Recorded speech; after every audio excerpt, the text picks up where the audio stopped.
Google Analytics is clearly a problem now, not just for individuals like you and me, but even for organizations like Italy Data Protection Authority.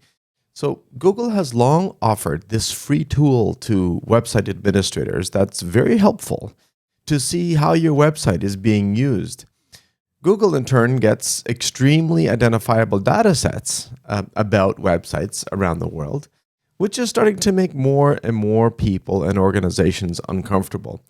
We've been recommending for years that you block Google Analytics for all your computers and all your mobile devices so that they simply cannot reach out to Google to transmit that data to begin with. And if you're protected with Atom 1, for example, you're protected by default. Here we can see how we're now far from the only ones that warn against giving Google such data. So, in short, you want to block google-analytics.com everywhere if you aren't already.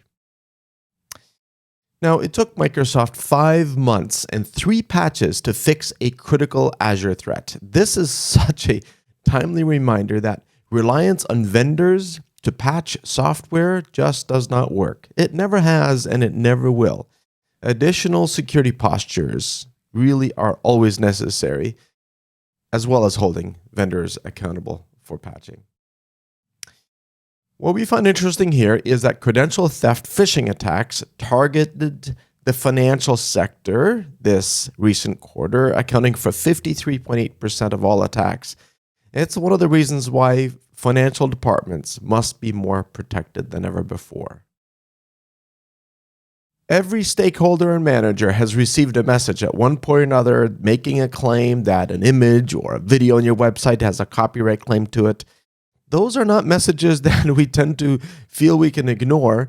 And if it looks like it's a legal demand with few or no spelling or grammar mistakes, it can be quite convincing to open it up. But be very careful, because this is how Lockbit spreads, and Lockbit accounted for about 40% of all ransomwares last month in May of 22.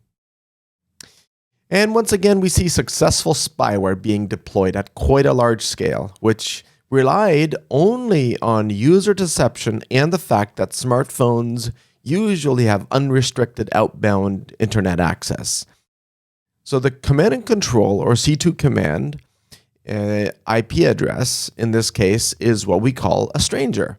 And a simple mitigation of don't talk to strangers protects against this threat even before it was known, just like don't talk to strangers protected against Pegasus on the iPhone before it was known. And did you know that if you need to keep your ears unobstructed, as I do, you might also appreciate some shocks. These are bone-conducting headphones that I am wearing now as my favorite. There's nothing inside my ear. I used to get regular ear infections due to headphones, earbuds, and so forth, and I've been using these a while now, and I am 100% free of ear infections. They're comfortable enough just to last all day long, especially if you're spending a lot of time online with others. It's just that they're not ideal for music, but for speaking and hearing voices, they are perfect. Enjoy. See you again next week.